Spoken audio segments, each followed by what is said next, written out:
go ahead and get started. Guys, gals, Mark Veer won't be joining us this evening. He's taking care of his family and the kids on an event today, so he's unable to be on the two-person, but he'll be on the next three-person. Correct me if I'm wrong, Henry, but I don't believe we have set up any video to observe this evening. So this is going to be a round table chat on two-person mechanics. Before we get started,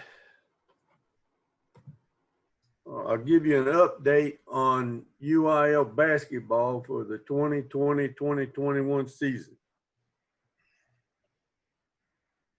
Everybody should have heard the news about delaying all sports, football and volleyball specifically for the fall.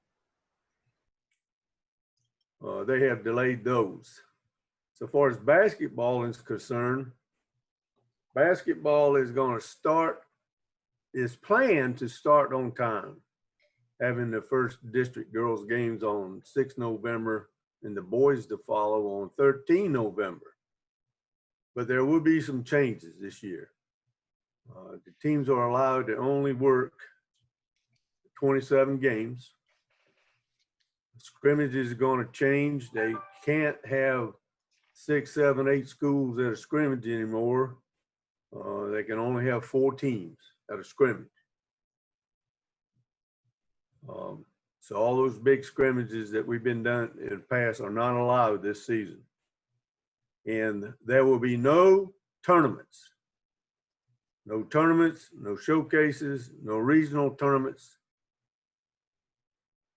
We're just going to go straight into non-district play and then right on into district play. But there'll be no tournaments for the 2020 basketball season, according to what's posted on the UIL calendar on the UIL website for basketball. So that's where we are with basketball. Any questions on that?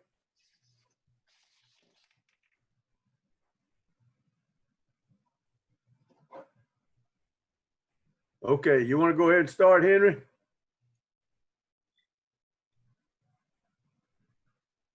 I mean, first of all, does anyone have any questions about anything that Marvin just talked about? What did he mean by just 27 games? I've never done that many, but what does he see about? The schools can only play 27 games, a max. Usually it's 35 per season, but with no tournaments, they're down to only being able to allow to play 27 total games for the season. That's district and non-district. Marvin, are they leaving it up to the schools whether they want to, whether they're going to participate or not, or they have to participate either way? Well, right, I can only tell you what's on the UIL website. Now, the school districts will have the authority or leverage to make any changes when they're within their school districts, just like you've seen in football and volleyball. The UIL tendency is to allow the schools, but their guidelines are the minimum guidelines, and the schools can add to that. You know, it's like today, people were asking me today about football with the changes to football. You know, how does that impact middle school and sub-varsity football? And we don't have any answers on that yet, just like basketball. Is middle school going to play at all, or are we going to have sub-varsity, or are we just going to play varsity contest? So there's a lot of answers still left to be answered in regards to that and how all the schools within the UIL guidelines proceed through the 2020 season. You know, because your 6A football state championship is not going to be till January this year. So don't have all the answers. There's a lot of rumor and speculation, but it's like Dr. Elsa said today, rumor is just rumor until you hear the right news. Well, the students have to be back in school even for a delay start. Correct. Okay, thank you.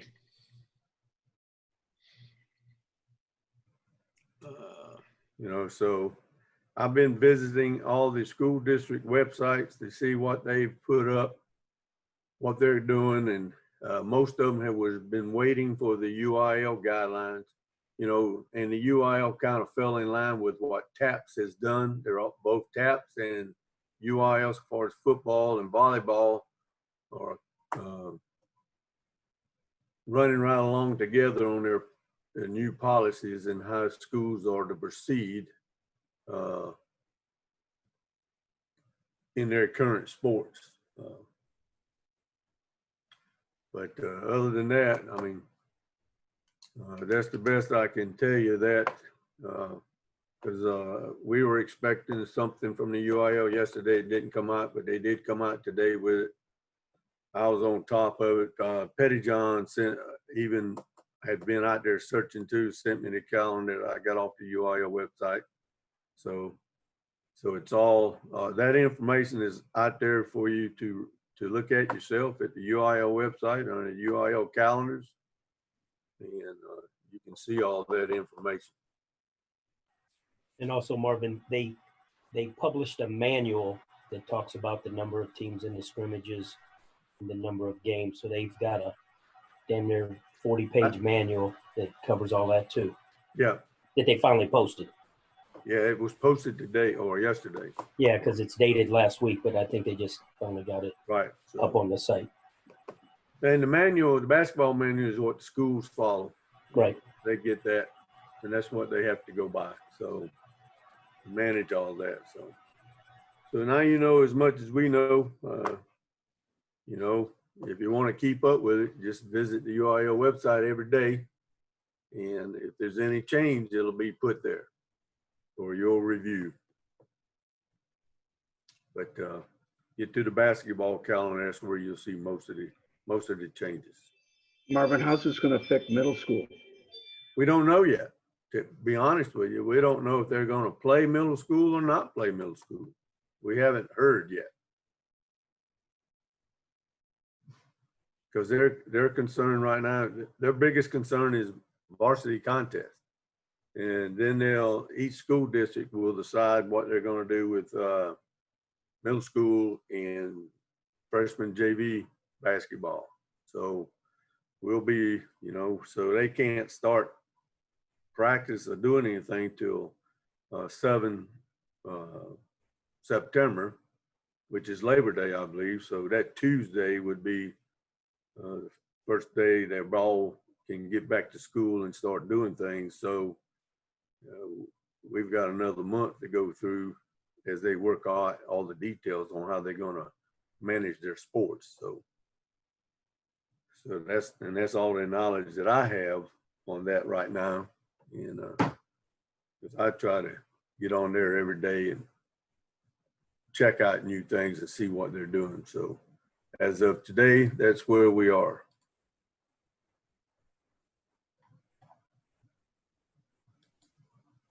Any other questions about that you might have? I think you all know is the seasons as we've known them in the past, it's going to be a major change for the schools, the teams, and the officials, everybody. It's going to be major changes on how we go and officiate basketball games. The ones that are there for us to get to. So, yeah. All right, folks. Okay, Henry. Now, everybody that's been on the Zoom meetings for two-person mechanics, is there any subject that you would like to discuss or go into detail for our session this evening? Hey, Marvin, I got a bunch of questions. Can I ask some of these? Is that okay? Oh yeah, absolutely. right. That's what this that's what we're here to do tonight without Well, video. So just stop me and shove me up if it's just too many questions. It's just that, because of this virus, I've just had all kinds of time here to really go through rule books. And I just want to try to get a few things clarified. And maybe some of the stuff is repetitive. Maybe we've already talked about it. But that's like, for example, the second live ball, we were talking about that, I think, last week. What is meant by the second live ball when, as far as changing a call.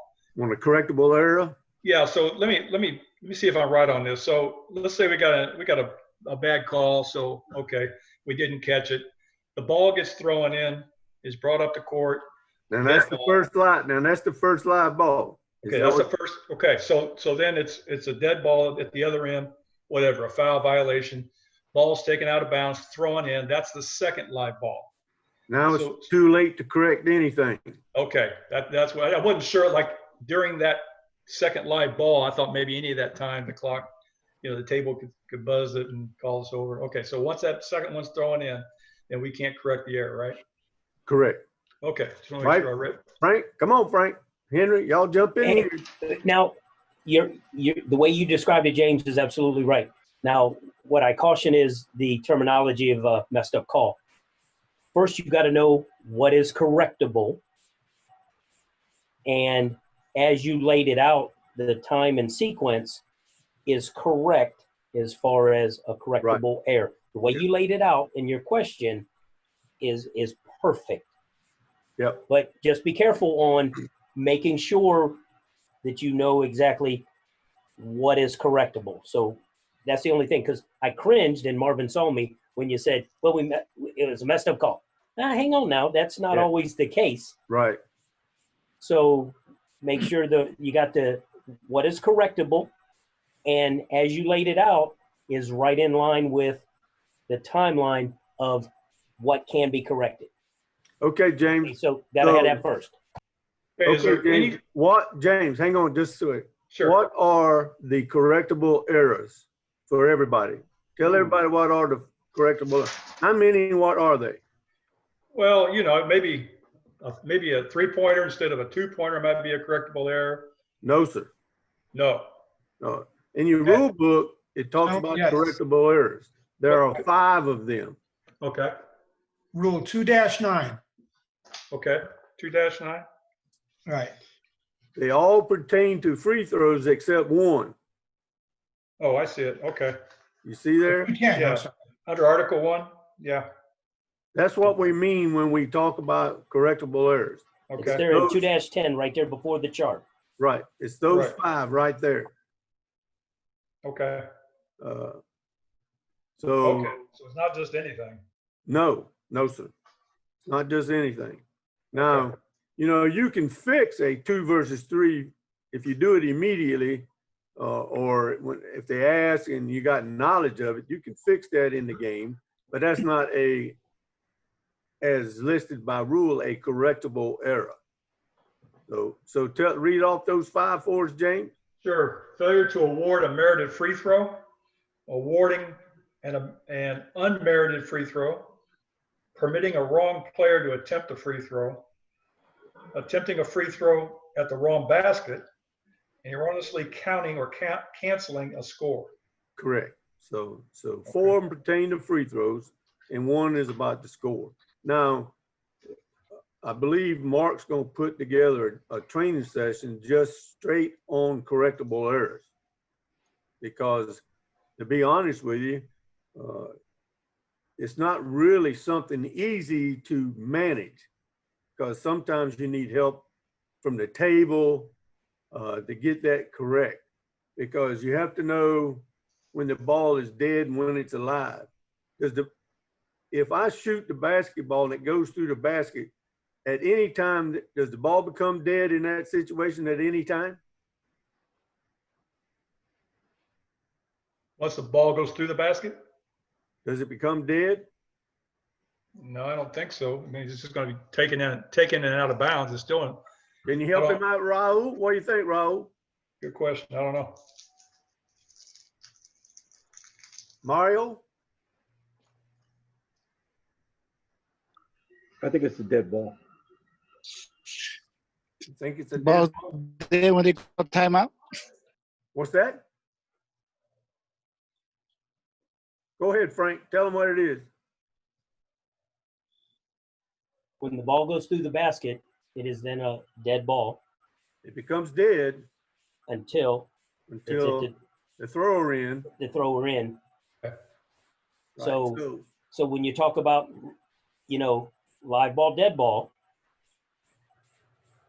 it's not always associated with the clock, or yeah, the whistle stopping the clock.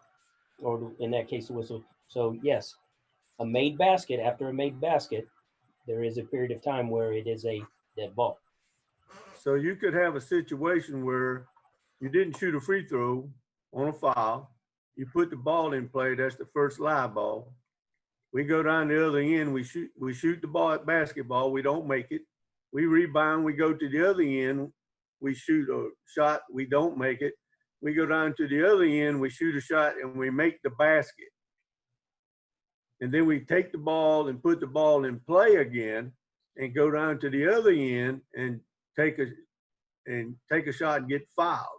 And when we report that foul, the table says, hey, we missed a free throw on the last foul. And we have to get it together to discuss, okay, when did the ball become live? When did the ball become dead?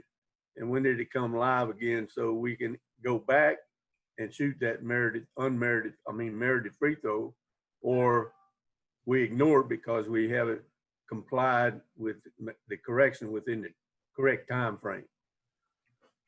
And when you take a look at the chart, there's almost verbatim what Marvin said. It talked about, I think the verbiage is, if clock kept running, correct before second live ball.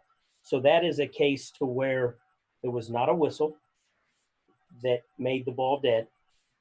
The clock was still running after the made basket, but the ball is considered dead, and then it becomes live again while the clock is still running. Okay, so when you look at that chart, that's the example that sometimes folks miss, that it talks about a ball being dead, or it gives you that indication that you could have a dead ball with the clock still running. And that's the case is after a made basket. Anybody else? Yeah, Marvin. I'll just give James a visual if you don't mind. What? I want to give James a visual of one of our plays that happened to us in the playoffs this year. PJ's got video. Okay. No, not video, just a visual. Just I'm gonna just speak it to him. Just to go with the one for 1, 2, 3. The fourth one, attempting a free throw. No, I'm sorry. The third one, permitting the wrong player to attempt a free throw.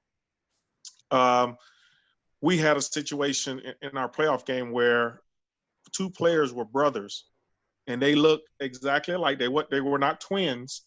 And one of them was number 1 and one of them was number 0. And also, James, one of them was a better free throw shooter than the other. So we're at the end of the game, and the game is tied. And what the brother gets fouled, who's the worst of the free throw shooters. However, as they're going down court on the other end, the coach told the other brother to go take the shot. So that's just attention to detail and knowing who your shooters are and having team officiating to where you may be going to report, but me and Frank are going to make sure that we get your shooter and take your shooter to the line, the correct shooter.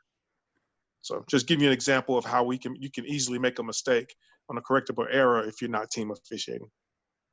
Thank you, bud. You got a better understanding, James? Yeah, that just clarifies it. That's pretty much what I thought. I just didn't realize that there was just these 5. I thought it was, that's a good point. I didn't see that. So Yeah. And, okay. And Mark's going to do another session on it later. What's your other question? I got questions. Okay, so let me ask: is there any situation at all when a coach calls timeout for an error or mistake that he saw, and where the officials come together and agree that it was a mistake, and then they correct the mistake, and then the timeout is waived for the coach? The coach gets to keep his timeout. Is there any situation where the coach still loses his timeout, even though he calls one to correct an error? Henry? Well, I guess the The preoperative word is when he calls a timeout and whether the timeout is reported. If he's like, hey, timeout, and I blow my whistle, and I was like, timeout, coach, you want to 4:30? He's like, well, I wanted to ask about that last score. There's a problem with the score, or whatever. Or they said my guy has 3 fouls. That's only his second foul, whatever. If I'm not reporting the timeout, I'll go to the table and try to get some clarification for him real quick. Then I'm not going to give that timeout if I can clear it up very quickly right then and there. But once you report a timeout, there's no taking back a reported timeout, in my opinion, at least. Once it's been reported to the table, it's going to be very difficult to take that back. Now, if I have a coach who is constantly asking about something, constantly trying to interrupt the game, then I might give a coach like one freebie, so to speak, like that. But if he's going to continue to do that, next time he calls timeout, I'm calling timeout, I'm going to report. And then he has a question for me about looking, okay. I said, well, let me go take a look at it. Let me go clarify this while you have your timeout. But I mean, those are just my personal thoughts on it. I don't know if there's a right or wrong answer to that.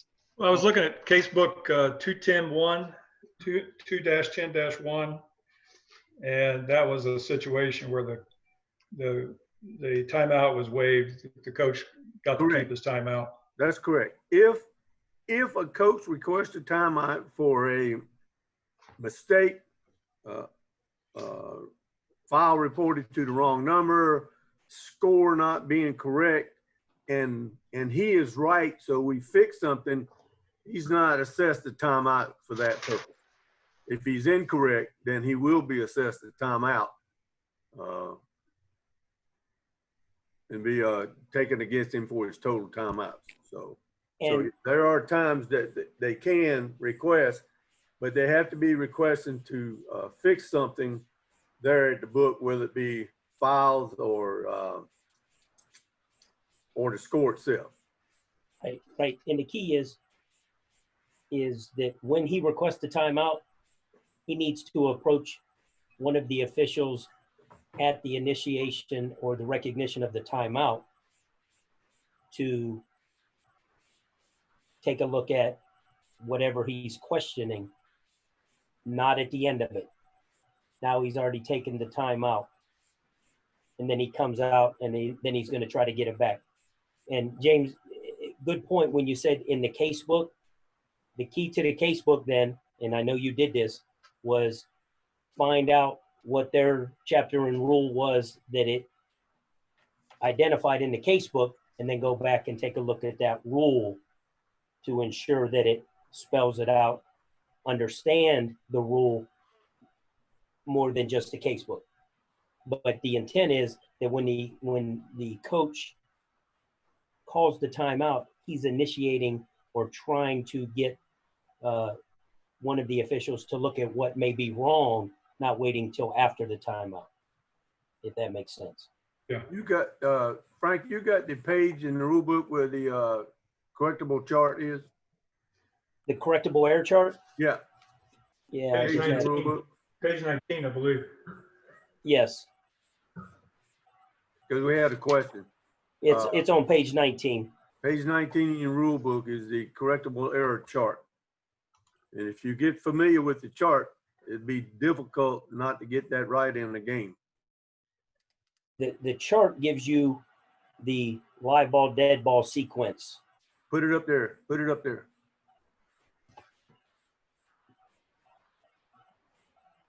There you go. Correctable errors. Thanks, Frank. The page before identifies in section 10, article 1, gives you the 5 times that that is identified as a correctable error by definition. A good thing to keep in mind, Jim, is that, you coached before, right? Most coaches, their timeouts are like go to them. You only got 5 a game.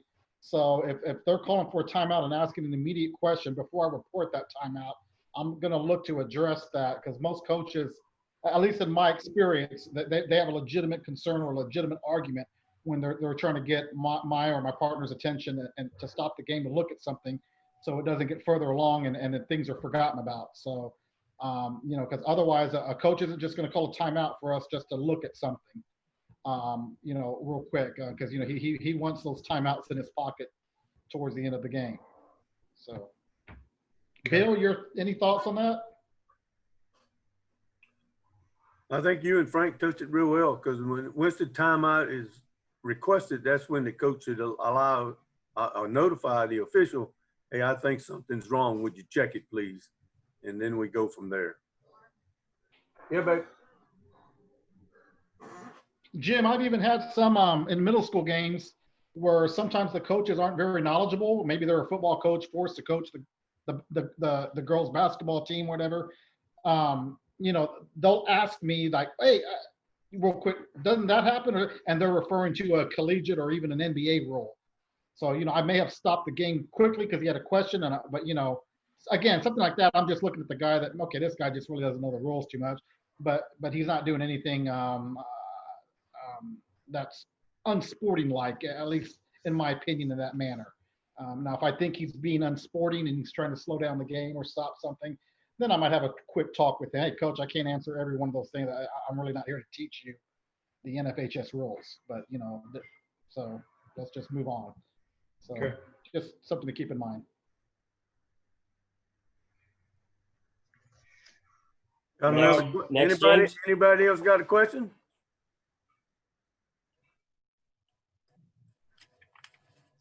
No one else got a question? Okay, Got James, plenty. what's the next one? I got plenty. So, if there was an overtime, game ended, scores tied, before this overtime starts, the table calls us over and finds the scoring error. You know, the chances of this are pretty slim. I mean, you probably would catch a scoring error before that. But we correct the error. One of the teams gets a point or two. Game's over. Okay, right? Game's over. There is no overtime. Now, an attachment to that or extension of that is the overtime starts and we find a scoring error. Now, the way I read the rule, it says the overtime starts, we find the error. Team A won with 1 point, but we continue to play the overtime because the overtime already started. Correct. Okay. Absolutely correct. All right. Once we start the overtime, you can make the correction on the score, but we'll continue the overtime. Okay. Once we start it. There was a 4-15-1. I didn't put casebook or rule book. It's probably casebook. Ball bounces off backboard, comes back to the player. I guess the player steps in play, comes back to the player, and then he dribbles. That's a double dribble. On a throw in? On a throw in. The ball's thrown in. He hits the backboard. Maybe it's a baseball type pass, right? He steps in. The ball comes back to him. He grabs it. He catches it, and then he dribbles. The way the rule book reads, when he dribbles, that's a second dribble. That's considered a second dribble. That's double dribble. Correct. Now, if my question is if the ball goes off the backboard and hits the floor and he catches it, it's still a double dribble, correct? Anytime it just comes back to him, it's a double dribble. If he's in play, we know if he's out of bounds, it's an out of bounds call. Right, but if he's in play, the ball somehow ricochets off the backboard back into his hands. He cannot dribble the ball one way or another, whether it hit the floor or directly into his hands. And I was looking at 4-15-1. I think it's in the case book.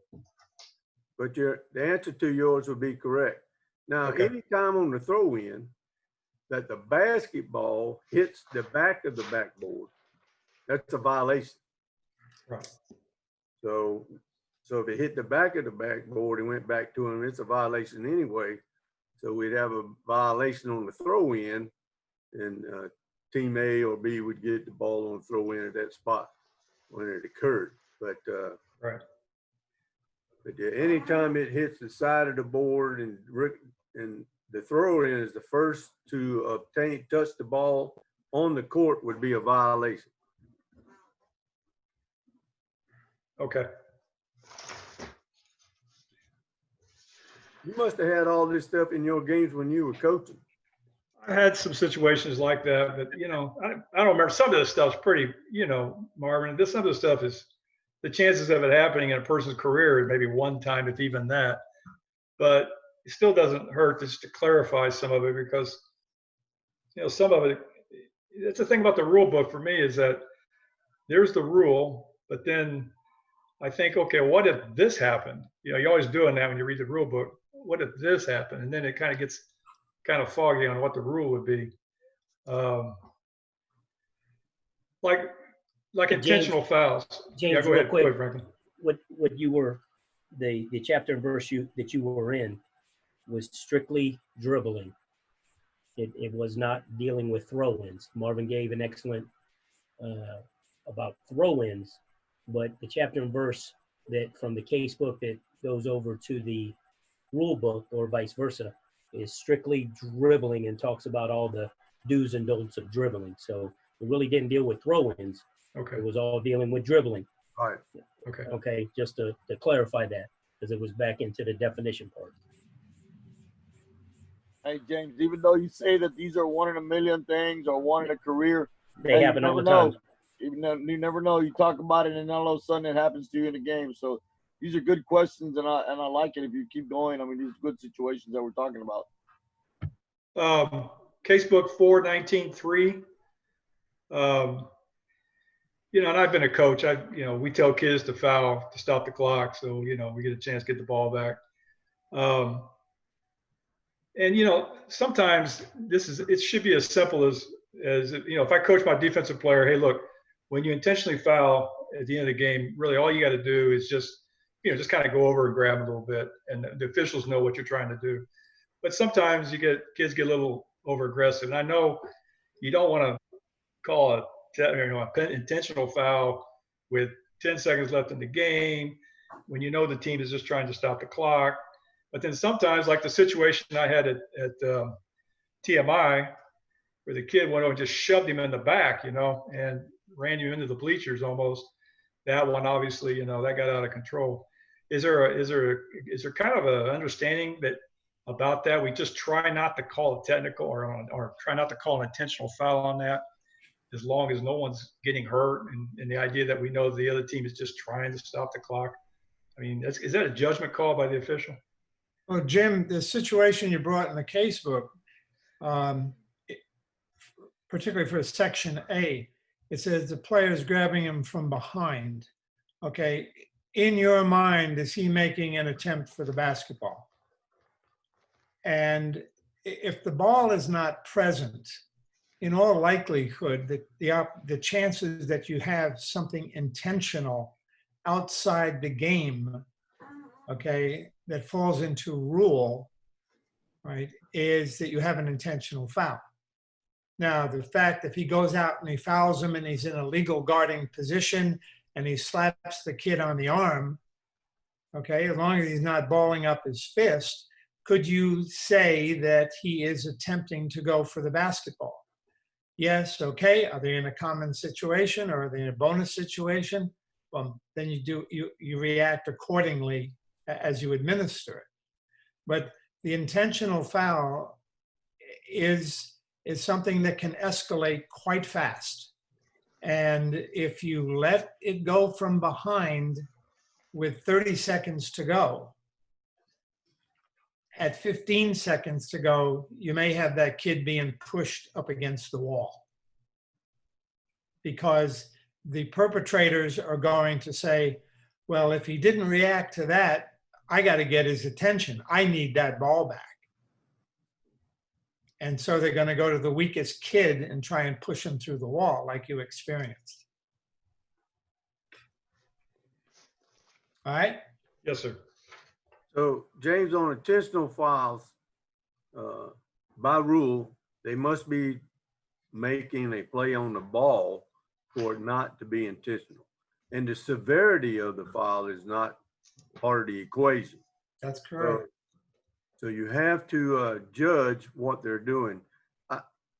Most of the senior officials on here will tell you that intentional fouls are fouls that normally occur off ball.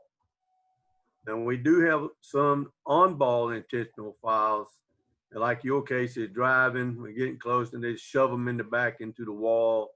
Would be an intentional foul, judged that way, and then it could be judged flagrant. It could be judged whatever's in your mind you think occurred on the play. Did he was he really trying to hurt that kid? Now with the severity we go to malicious versus just a intentional foul.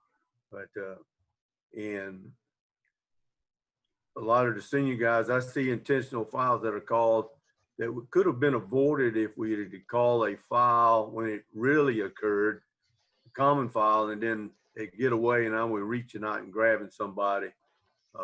And now that becomes an intentional foul. So. Anybody else want to add to that? Okay, Jim. I don't know. I mean, I put a note. Are we still talking about intentional fouls? What is that, you, Robbie? Yeah, I have a question. Okay. Because I've been calling like this weekend. I had a couple of fouls that were like, I call them like technicals at first, right? Just because I wasn't thinking properly, and then after after I reported it and I went to go talk to my other rep, I said, I think I got an intentional foul because it happened during a live ball situation, and so I didn't change my signal when I recorded it, but like when I inbound it, I just inbound at a point of interruption. But is that correct, or do I need to show the signal? You get what I mean? Like I reported as a technical, but then when I went to go talk to my partner, like, I'm sorry, it's not technical. It's actually an intentional foul that happened during the play of the game off ball. So then I would just inbound it at the point of interruption. Okay, so you called it technical initially. You discussed it with your partners, then y'all came out with intentional. Yes. Okay. We could do that. If we all get together and say it's intentional, but we're the only difference between a technical and an intentional is where you put the ball in play after you shoot your free throw. Correct. So I was like, I know it's a big deal that Dina called things correctly after when I blow my whistle, but I was like, at least I know I'm inbounding it properly, but I didn't know if that is right or wrong. Anybody else want to join in? I think for everybody, I think the key is knowing why you're blowing the whistle and what you're doing with it. And being comfortable, because Robbie, you made it sound, and I just use your example, you made it sound as if this has happened more than once. Yeah, no, you're correct. Like, when something's bad, it's bad. So you put air in the whistle, and then right. I think after, and I need to stop that. Okay. Yeah, you're right. No. Run it through your head tomorrow before it gets to that, and have an understanding of what the differences are and what your tolerances are. Because in simple terms, it is a little bit different on just what you get as far as where you're putting it in. However, technical foul, 2 technicals, you're ejected versus a combination of 5 fouls and you're disqualified. Ejected is not the problem, but disqualified.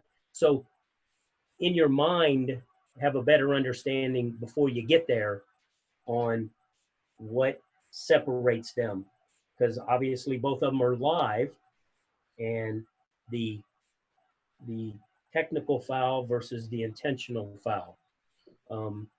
Most of the time, as you keep gaining experience and really court time, you kind of know it when you see it.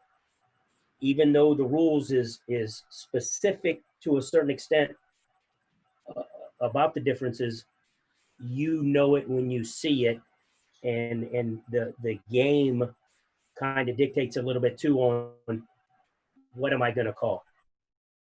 Marvin said usually the intentional something.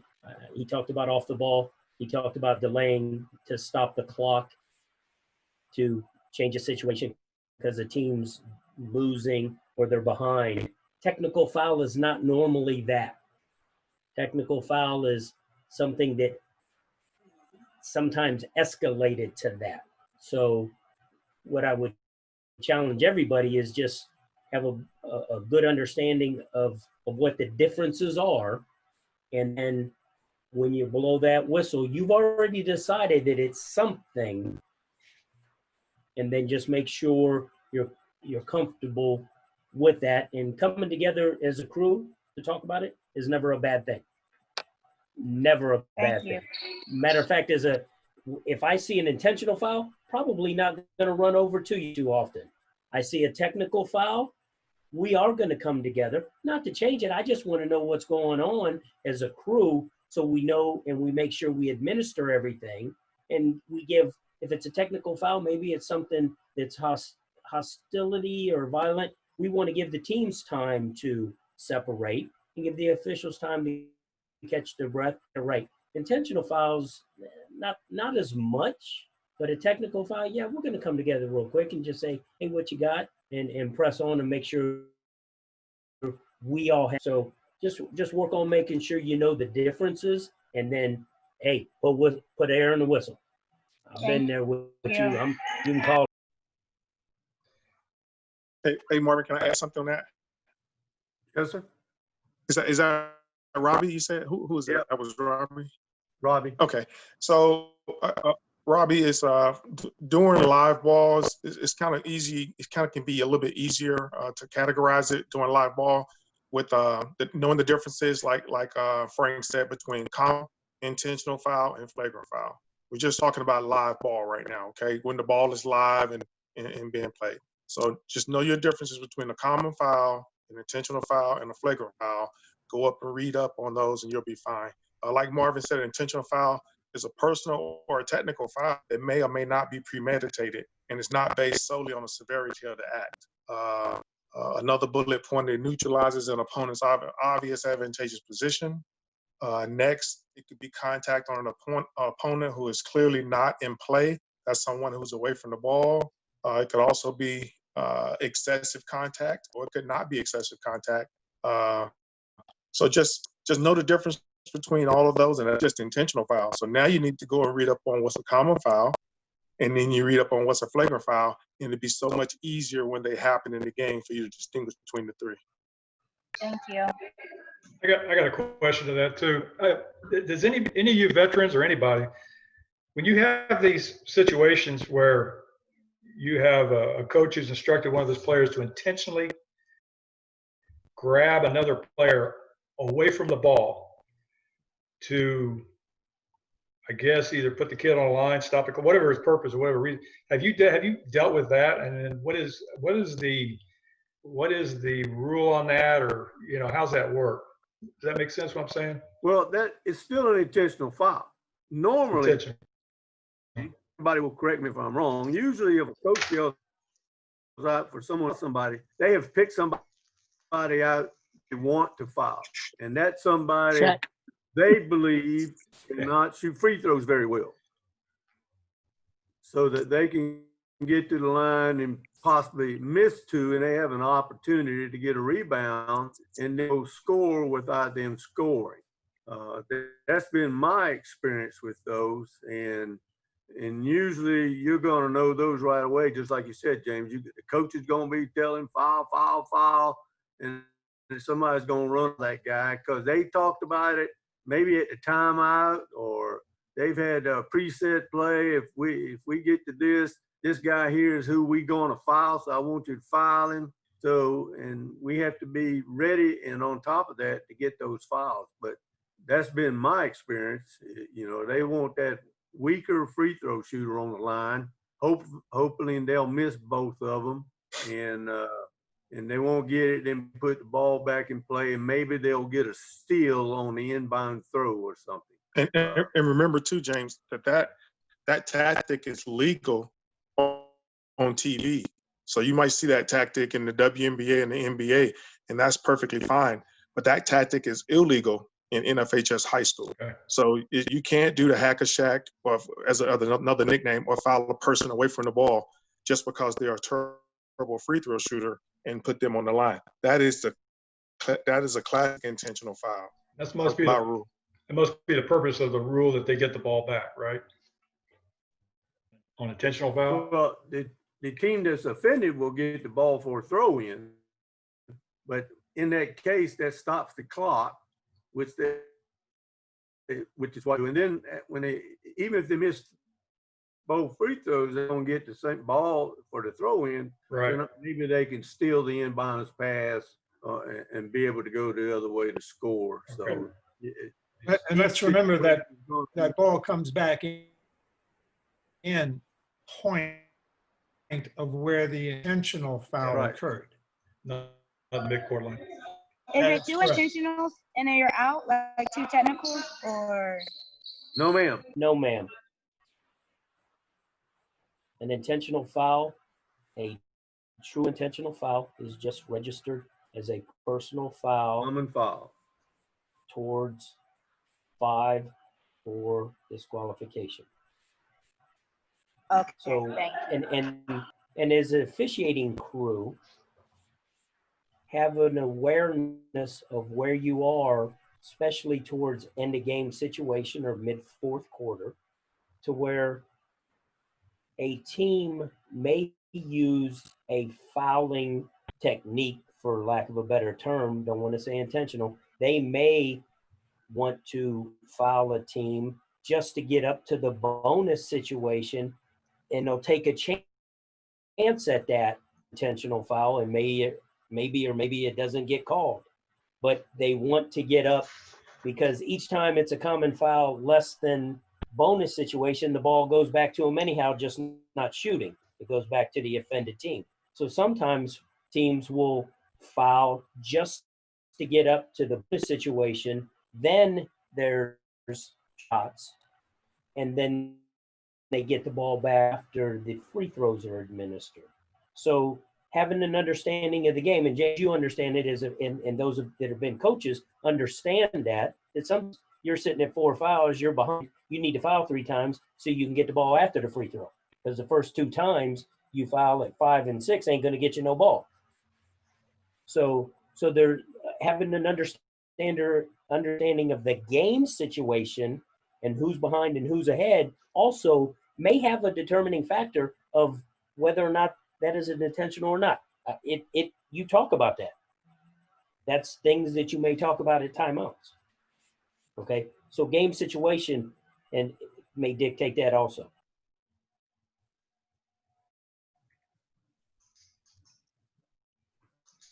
Thank you. I've got another one. Case book 4-19-8. And I wrote down in my notes, I totally do not understand this. 4-19-8. I can read it. Okay. Oh, I'm sorry, guys. It's 4-19-8, situation C. Okay. All right. So here's what it says. This is page 31 at the top. A1 drives for a try and jumps and releases the ball. Contact occurs between A1 and B1. After the release and before airborne shooter A1 returns 1 foot to the floor, one official rules a blocking foul on B1 and the other official rules a charging foul on A1. The try is A, successful, or B, not successful. The ruling: even though airborne shooter A1 committed a charging foul, it is not a player control foul because the 2 fouls result in a double personal foul. The double foul does not cause the ball to become dead on the try. In A, the goal is scored.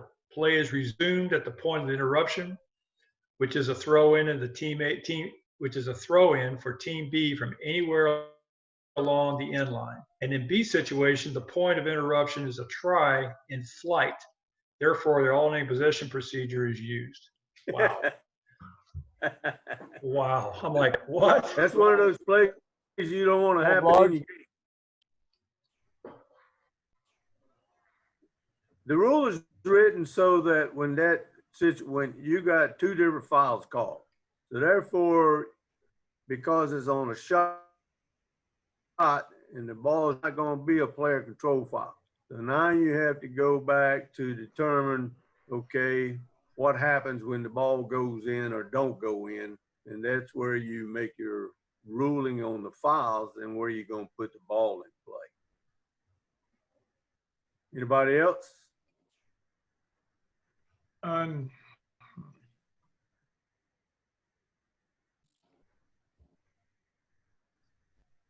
So that's not the Blard situation where we go back and just call it both fouls, a blocking and a charge. Not on that shot like that, Mike. No, sir. As written in the case book he's got. Copy. Jim, could you give me that casebook number again, please?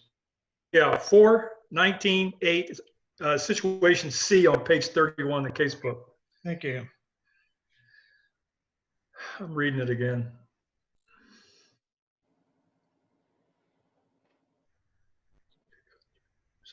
Double personal foul. Okay. And that's only one of two situations where you would have a double personal foul.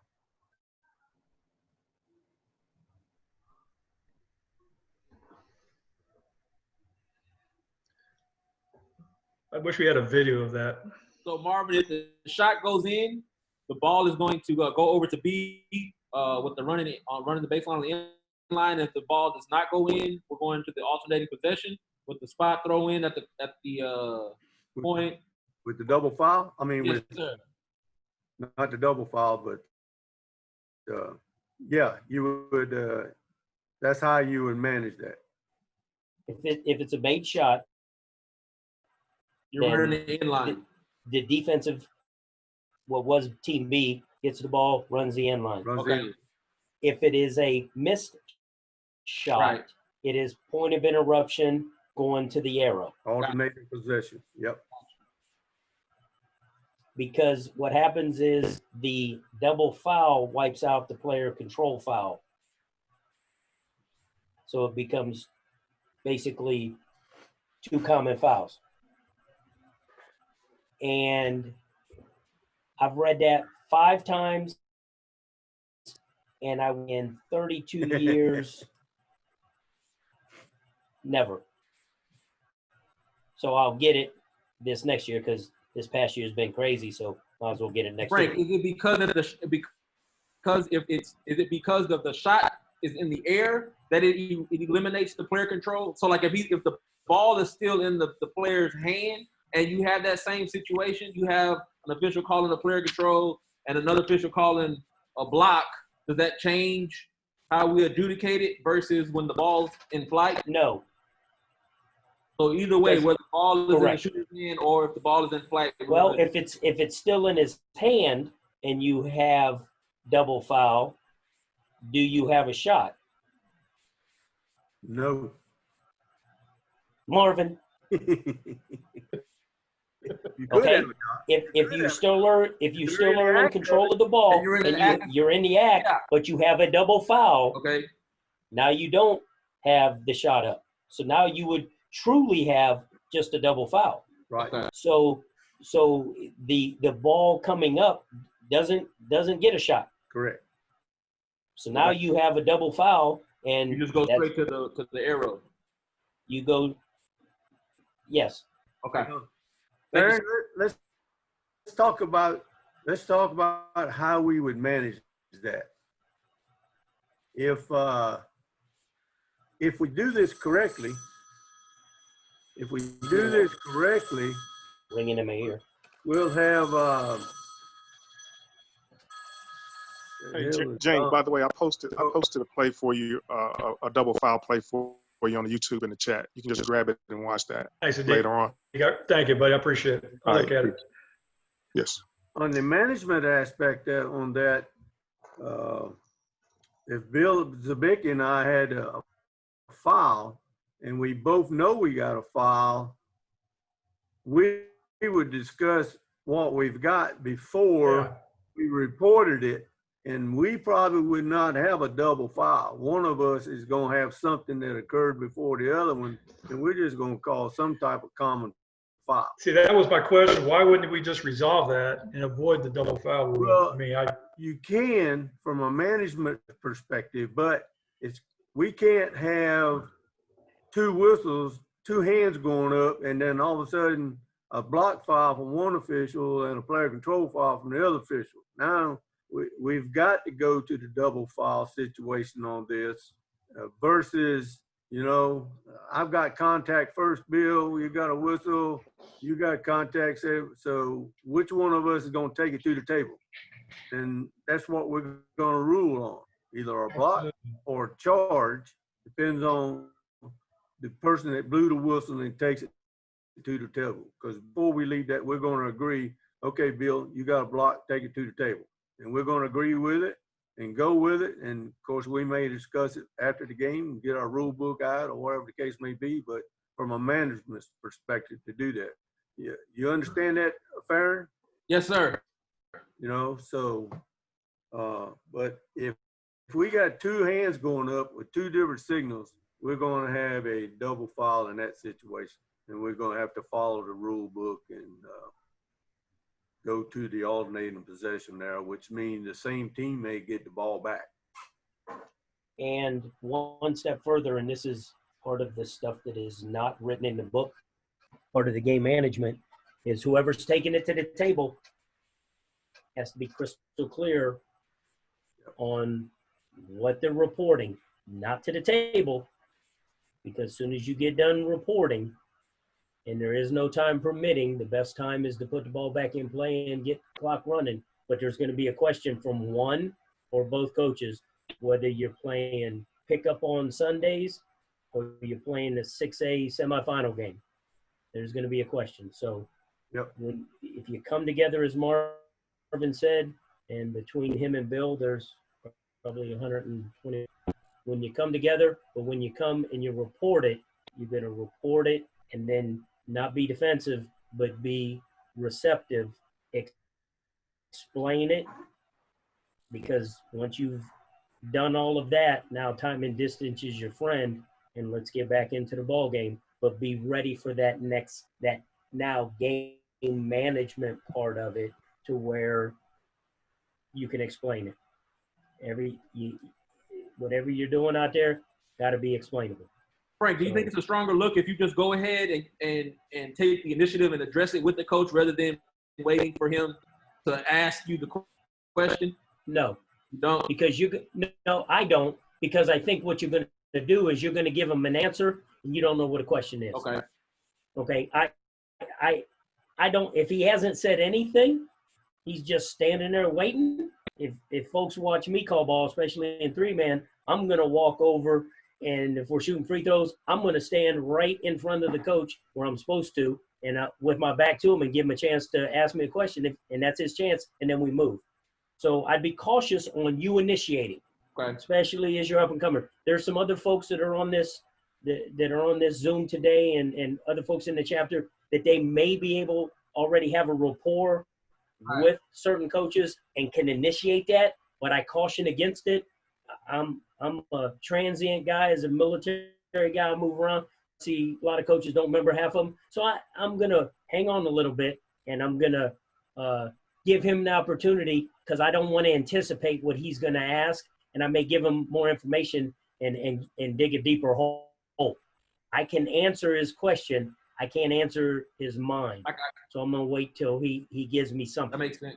So I caution against that. I agree with that, Farron. I think if you're going to talk to a coach, wait till they ask the question so that you can come out with the proper response, versus telling him something and that's not the question he's going to ask you. I would say that that's a cardinal rule of officiating. Yeah, don't go to a coach first. Just wait till they ask the question. And your time is limited, so make the most of it. So if you start initiating the conversation, by the time he gets to it, you got to move. So, yeah, absolutely. If I could add, Frank, right before they go over and report, anytime officials meet together, all right, whoever's going to be taking the message, leave with confidence. Leave with a surety that you know, repeat it back to your partners. Here's what I'm going to tell them. Take that extra 5 seconds. And when you go over with your head up, your chest back, boom, no body language that says, oh, I got you this time. Everybody knows that that was a tough call. He sees that you made the effort with your partners to get something straight, to get back in play, and don't apologize. it happened. Thank you. Joe Wicker, you got any questions? No, sir. No, I do not. Everything good? Everything's great. I'm just listening to this great conversation and Nope. waiting for a chance to jump in, I guess. Want to make sure you don't feel like you're left out. Jump in both feet. Hey, real quick, Marvin, I want to go back to what we were talking about earlier with the intentional foul and Okay. Robbie's scenario.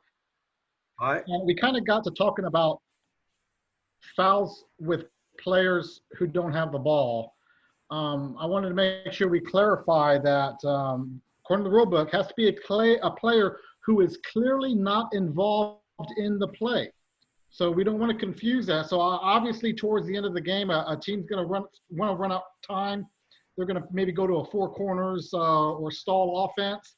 So if you got a guy in the corner just standing there, and then someone goes up there and pushes him or grabs him or something like that, that's obviously an intentional foul. But if you've got a guy coming up to try and get the ball off the ball handler, maybe to avoid a 5-second count, and he's cutting across, and the defender grabs him because now he's lost play, he goes out and tries to grab him or bumps him off his line, that wouldn't necessarily be an intentional foul. Right. So I need to clarify Going that for the for some of ball. the younger officials, because we went around and started talking about players without the ball, and I just wanted to make sure we had that clarified with some of the younger Good guys. point, Henry. I had another rule here that I didn't know this. I don't know why. I guess maybe I do, and I just didn't think of or remember it or when I coached or whatever. But it was on 419.9, which is page 32 in the case book, 419.9, situation C. So if we have a breakaway layup and the defensive player, whatever, just piles into him into the wall or into the basket, whatever. He makes the layup, and we rule that as an intentional foul. So that scores 2 points, and he shoots 2 free throws, and the team gets the ball back. Is that correct? Absolutely. Correct. Okay. Yes, sir. See, I would have screwed that up. I would have thought, oh, he made the basket. Well, it's an intentional foul. I'll just give the ball back. The ball goes back, but we'll just count that basket so there's no free. I would have screwed that up. I did not. I don't know why. Remember this, James. Yeah. When you blow your whistle and you rule an intentional foul, there's always going to be Okay. 2 free throws. I don't like using the word always, but in that situation, if there's an intentional foul and you judge it, they're going to shoot 2 free throws. And guess what happens if that intentional foul is on a 3-point shooter from behind? 5-point potential 5-point play. No, potential 7-point play. Could hit the ball to take Maybe out. 8. Oh, that's right. Yeah. Yeah, maybe 8. Yep. Yeah, that's true. We're calculator in that. Okay. Always shoot the free throws on intentionals no matter what. Basket made or whatever. Correct. Okay. got it. 2 in the ball. So anytime, another one. I'm almost done. Just like I got like one more question here, maybe 2. 418.2, page 28 on the case book. And anytime there's taunting, and then there's physical retaliation, a punch, push to the floor, whatever. That would be considered flagrant on both players. Both players would be ejected from the game. Correct. That's correct. That's why it's so important to pick up on taunting, because we don't want someone to taunt and another player may not react immediately and starts thinking, hey, wait a minute, that guy just, he talked some trash to me or he just said something, I got to get him back. If we let it go because we think we're being too hard and like that, that's the kind of thing that can come back and bite us later in the game. And if we have a player who makes a 3, and we saw this on the video a couple of weeks ago. Hey, before you He's go going to down that the next floor. one, James, before you go to that next one, I want to chime in and piggyback on Henry. Watching games this weekend in other cities just around, watching some YouTube, trying to get ready for camps next month and then the month after. We're not doing what Henry just said.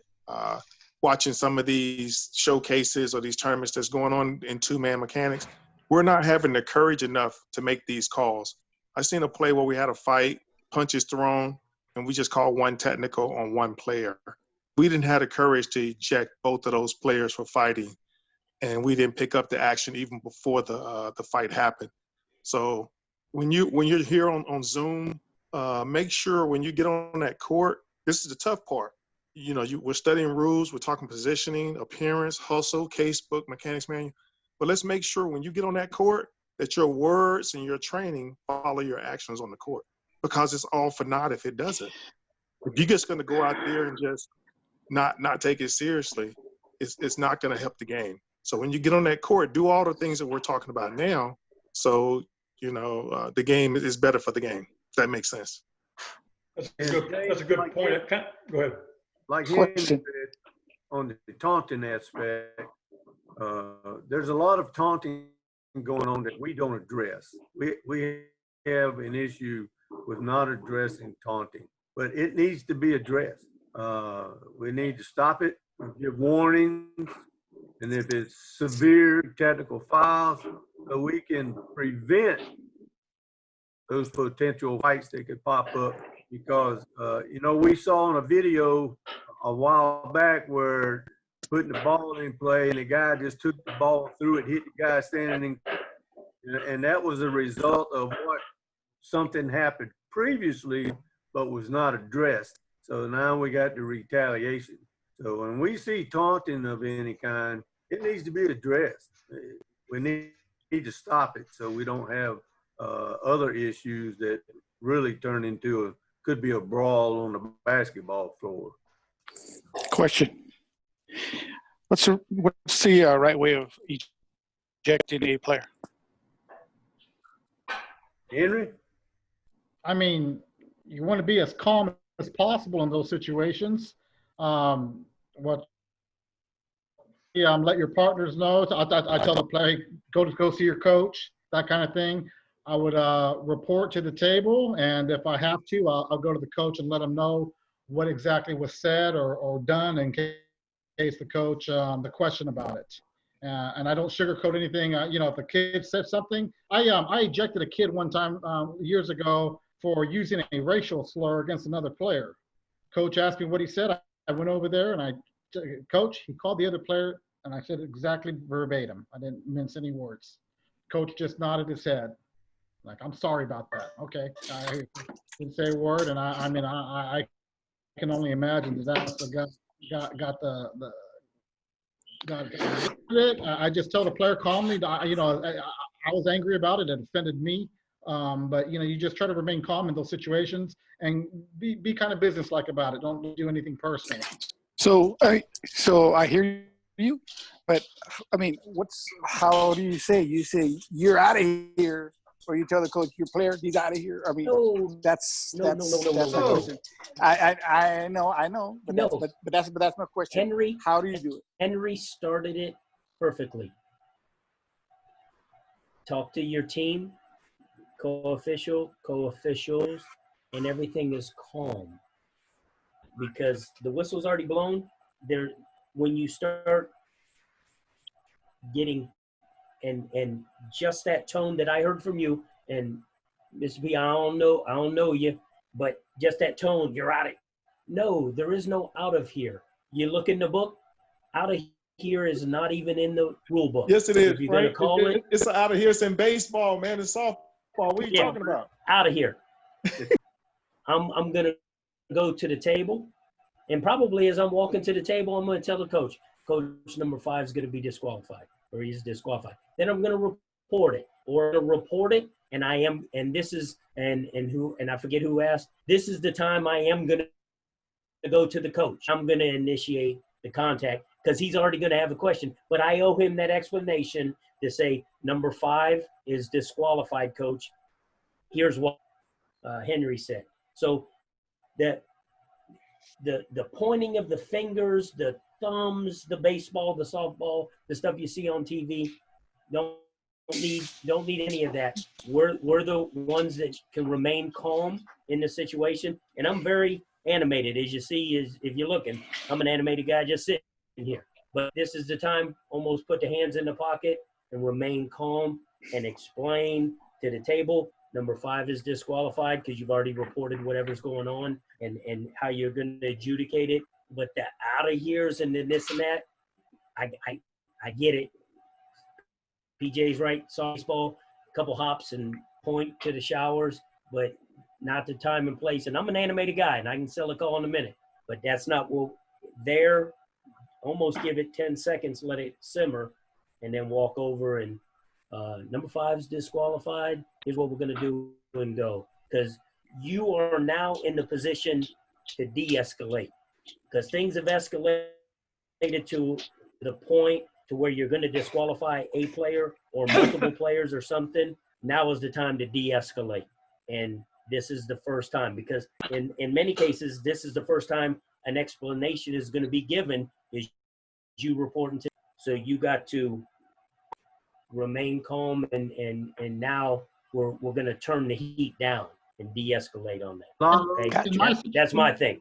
Lalo, Henry and Franklin are correct. In that situation, all you're going to do when you assess that technical file is get the technical file signal, let the player and your partner know that you've assessed the technical file on that player. Some of us, we will take that player and walk to the bench with that player and tell the coach, like Franklin said, you know, this player is going to be disqualified. Hang on a second, I'll be right back. I'll walk over and report it to the table and let them know, and then I'll go back and answer any question the coach may have. But they're right, you have to be calm. You can't let your emotions take over. So you got to be the person that manages all the reactions in that, the player, the coach, and yourself particularly. They see you're excited or mad, and that's going to create a reaction to that feeling. Just to let everyone know, I would have done that. You know, Lalo, in my particular situation, I was right on top of the play, and I heard exactly what the player said. It was like a one-on-one matchup at the top of the key, and I immediately blew my whistle, and I stepped in between the players because I thought the defender, it was the player who had the ball who said the racial slur to the defender. I thought the defender was going to do something, so I stepped in, and he's real excited. The defender, he's like, "Did you hear that, Red? Did you hear that?" I got it. And I just told the player, said, "Hey, the one who said the racial slur, I just told him, hey, your coach needs to see you. Go talk to your coach." Because I'm not going to sit there and argue with him. I'm not going to tell him, "Hey, you don't talk like that, blah, blah." Because he's really not going to listen to me. They don't think much anyway, to be just for the most part, But they do respect their coach, and he immediately without saying a word or anything, he turns around, he starts walking to his coach, and the coach, without knowing what's exactly going on, he knows who I am. He knows I would have just given the technical for a reason, so he has to suspect that okay, this guy said something stupid, which obviously was the case. But so that's the way I handled that particular situation. And I want to piggyback, Lalo. One thing that was real subtle, if you really listen to Frank's explanation and Henry's explanation, when they went over to explain what happened, they said the word disqualified. So make sure we're using words and language that's in the rule book. We're not going to say, you're out of here or you're ejected and this, that, and other. Hey, the player's just disqualified, coach, for whatever the infraction is. So make sure you notice how they're using language that's in the book. Something really subtle, but I just wanted to bring it up. You can also remember too, most of the times you can use the captain to help you out with that one person. That also, I like to see when there was something, because we get emotional. It's not. I mean, let's. Sometimes we get emotional in the game of things that happen. I like to, whenever there's a technical, I like to go to my partner and find out. Try to calm him down, talk about the situation, so we both know what it is that's going on. There's a clarification, so everybody, so you get to step back as a referee and process what you're going to do. So when you go to the other ref comes to you and say what you got, it gives you an opportunity to process instead of just going out there and start blurring everything out because you got emotional or something. Okay. Got you. Thanks, Mike. We got a few minutes left here. Anybody got any questions about mechanics and anything versus the rules?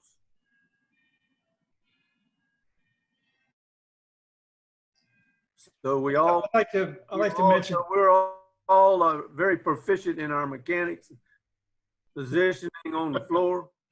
I'd like to mention something about mechanics.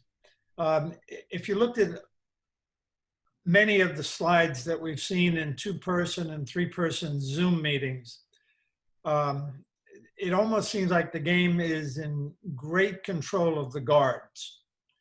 The guards will make an attempt to go to the hoop. They'll come back out again. The defender will be with them. And we have some of the laziest counts that have been recorded ever on video.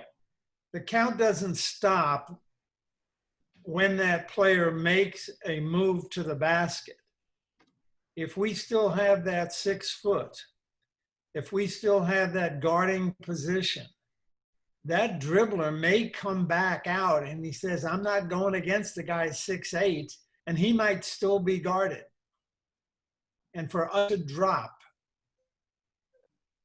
what we're supposed to be doing is hurting the defense and is giving an advantage to the offense. We have to get in position.